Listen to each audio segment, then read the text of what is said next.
Evening, folks. On tonight's episode, we are going to be reviewing Turbo Kid, and we're still here, so stay tuned to see what we thought.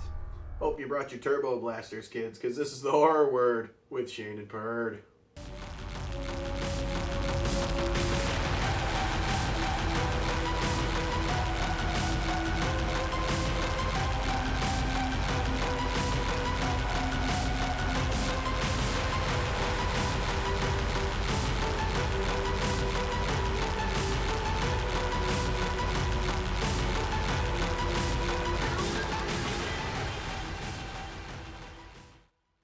Hi, everybody. This is another episode of The Horror Word with Shane and Perd. Tonight we went over two flicks that have been greatly recommended to us. The first was Turbo Kid. Mm-hmm. This is a newer film out from Epic Pictures, currently doing big circulation around the film festivals. But it's finally come to on demand, and we got to take a look at it tonight. And oh boy, do I have a new favorite movie. Yeah, this movie is absolutely fantastic. It is awesome, and it doesn't ever let up. For the split second from start to finish, this one will beat you up. Starts off as a kid out in this kind of wasteland world where harvesting water has kind of become this. It's sort of like Dirt World in a way. It's like Water World in reverse. You know what I mean? They're just constantly looking for water versus kind of reminds me of like Tank Girl. You know what I mean? Yeah, it's a post-apocalyptic universe. It reminds me a lot of Fallout, actually. Yeah, Fallout. Sort of like a lighthearted Mad Max, if you will. You know, on BMX bikes.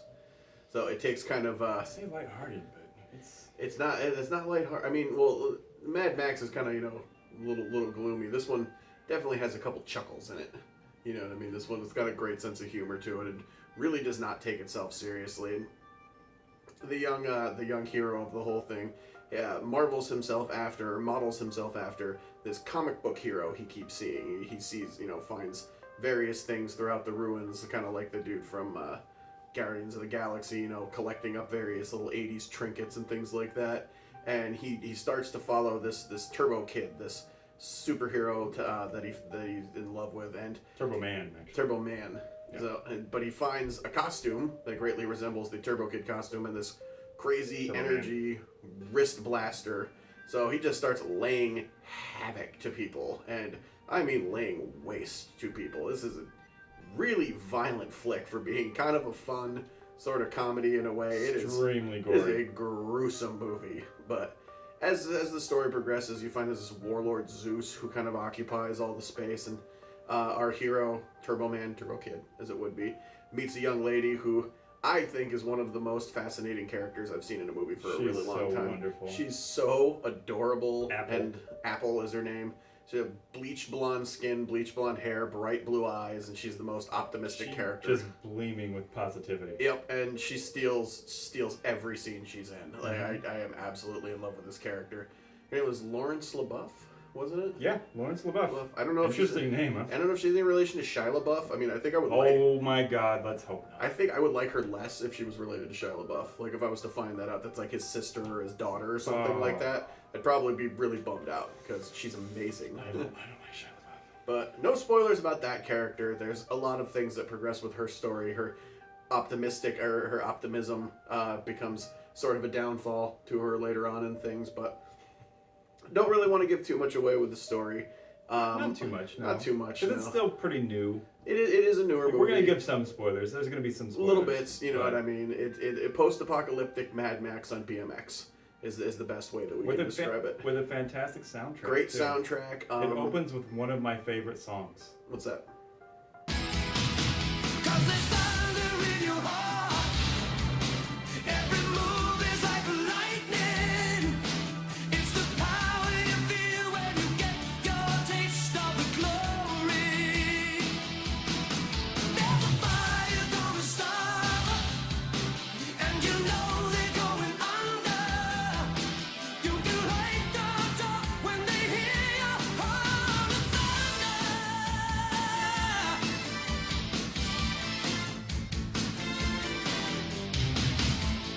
How awesome is that? Amazing.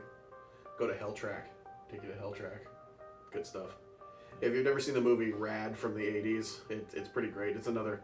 It's not quite as violent, but definitely as much BMX. Not quite. Not quite as violent, you know. There's no turbo blasters or flying saw blades or anything like that. There's another character, Skeletron was the name of this character. Yeah. Not a lot of words spoken by the character, but he firing saw blades every left and right and ruins a lot of people with it. It's so good. I gotta say, the guy that plays him, for not having any lines, he does a really good job. A scary character. A lot of good body movements. You're in shoulder pads and a Halloween mask, and I am scared. Really cool. So my overall for Turbo Kid, I'm giving it a perfect score. I'm giving it 5 out of 5. Oh, me too. Me too. I love this movie. I absolutely adored this movie. Yeah. I want to buy it on Blu-ray. Mm-hmm. I want to watch all the special features. I want commentary. I want to learn everything I can about it. The thing I want to learn, the universe that it exists in, I really want to see a sequel or something that expands upon that universe, because I mean, for all we know, this could be like Trump 2017. You know what I mean? That's just the world, you know, in a couple years from now. Yeah, they said in the beginning that it takes place in 1997. Yep. So that was kind of a joke that they did in the 80s movies. Like, if you watch any movie that was made in like the 70s or the 80s, they tell you that the world, like by like 1994, the entire world is destroyed. Yeah. You know what I mean? And it's just like pod people living everywhere. Like Terminator, it's 1997 that the plant, you know, everything like that, and like Bill Murray makes a joke in Ghostbusters, hey, the world's gonna end in 1994. It's like, well, I mean, spoilers, it didn't end. Sorry. Yeah, the whole movie has a very 80s feel to it. All the outfits are very 80s. The music, it's all very reminiscent. It's got that retro, new wave retro sound. Mm-hmm. The company that makes this, Epic Pictures, has been putting out a lot of really good flicks. They made Tales of Halloween in the last year. They also released Deathgasm. So, the things that they've been putting out have been really good in the last year. Actually, Tales of Halloween is one that we reviewed on a previous episode. That was a really good flick, good one to watch. Yeah. Check out Epic Pictures. We're friends with them on Twitter. Turbo Kid, I feel, is one of the most original horror flicks I've seen of this year. So we highly recommend it. Go check it out. Definitely. Second thing we checked out tonight is the supernatural thriller slasher flick. It's a slasher. It's a gory, violent flick. We checked out We Are Still Here. This one, I didn't watch anything about it before going into it. I knew Barbara Crampton was in it, and that was it. That's the most I knew about it. Me too. Barbara Crampton, very famous for the Reanimator series. Lovely woman, fantastic actress. Mm-hmm. She and her husband move out into a cabin and a house kind of out in the middle of the woods there to escape and sort of be away from and sort of cope with the tragedy of the loss of their son. When they get there, they realize that things are amiss with the house. They find, you know, there's a conspiracy with what has happened to the unwelcomed or unhappy spirits, I should say, in the house that do currently still reside in there and are still there. It's in the name. Yeah. But the overall story I felt was it was strong but predictable. They pulled a lot of very normal, very just like, okay, well, this is going to happen now kind of archetypes from most like supernatural sort of movies. Your Conjurings, your Insidiouses, things like that. A lot of, round a corner, silhouette in the background kind of things. A lot of boo kind of scares. But not badly done. No, they were poorly done. They were very well done. They weren't ham-handed with the boo scares, but I just felt it was a little predictable. I liked the story overall. I liked the conspiracy with the townsfolk. I thought that was pretty cool. I thought that gave it a different edge versus just being a haunted house. Definitely. You know what I mean? I didn't like the plot with the deceased son and the mother constantly claiming that the ghost.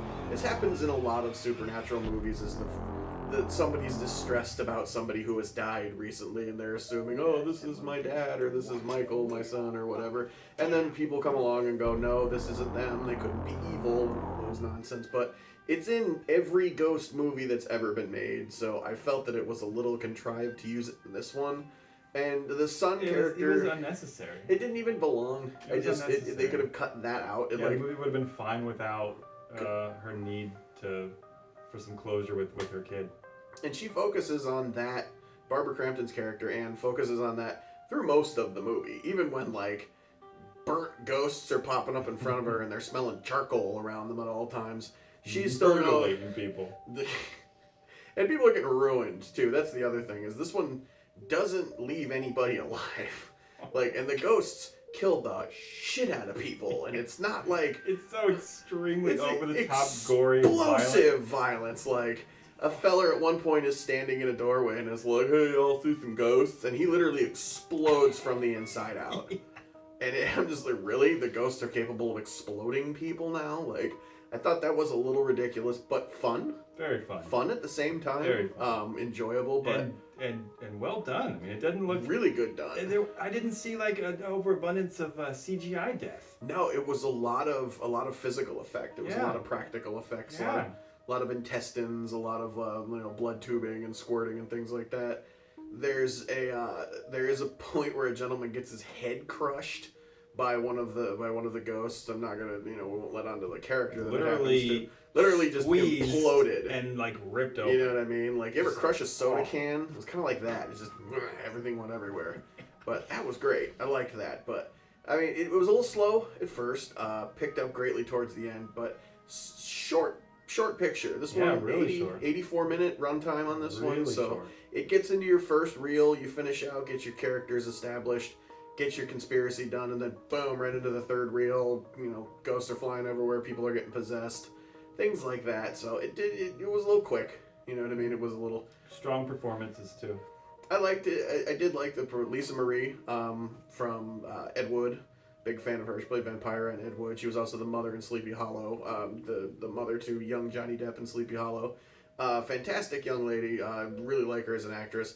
Kind of, I felt a little maybe underused in this one. She was supposed to be a psychic. She was, of some sorts, and she didn't really get like a psychic vibe. She seemed more like kind of a just like hippie chick sort of vibe, who's like, I feel the energy in the room, and like never really did anything. She didn't seem as strong as she should have been. No. But I like the stoner guy. The stoner guy was great. His name was not Dave. No, I can't remember his name. Mm-hmm. But yeah, he was fantastic. He pops up. This is an actor we looked up, and I recognized him from other movies. I recognized him from Session 9. He gets an ice pick in the eyeball at the end of Session 9, and as soon as I saw him, that immediately clicked. But scrolling through his IMDb page, fool's been in 85 some odd films, and he's one of those dudes that's like, oh, there he is. He's in Twin Peaks or something like that. He just kind of fits into any sort of role that you can put him into. But did a good job. A lot of dark stuff too. Yeah, he's got a lot of horror flicks. He's got a love for the horror. Yeah, who doesn't? Good dude. So good stuff. But really liked it. Overall, I really enjoyed it. The gore was so extravagant. That's what it kind of... And it moved along at such a fast pace. It's an enjoyable flick. I'd recommend you watch it. I'm going to give it 4 out of 5. Yeah. I'm going to go 3. I wasn't disappointed in it, you know what I mean? But I wasn't completely mind blown by it. Yeah, I wasn't blown away by it. No, it was good. I would watch another movie by this director. Absolutely. I would give him another chance. I'd be like, oh, that's the guy that did We're Still Here. I'll check that out. Mm-hmm. Absolutely. Yep. So, yeah, we are still here. Good flick. Go on, check it out. Special thanks to everybody. We've gotten a lot of feedback from people on Twitter. We're getting a lot of feedback from people on Facebook. People really like it and actually like what we're doing. So we greatly appreciate the views. We greatly appreciate the comments and love and everything. And by all means, keep them coming in, because anything you tell us to do to improve or do better, or movies to review, or if you have a film you would like us to check out and review. We've had a couple requests for films. Actually, most of the films that we end up reviewing are requests from people either by Facebook or Twitter. Mm-hmm. So look us up. We're on Facebook. We're also on Twitter. We also have a YouTube channel where you can see all the episodes, previous episodes. Facebook, you can watch all the episodes. Twitter, we post all sorts of silly GIFs, and we try to hashtag weird things as much as humanly possible. So check us out. This has been another episode of The Horror Word with Shane and Purd.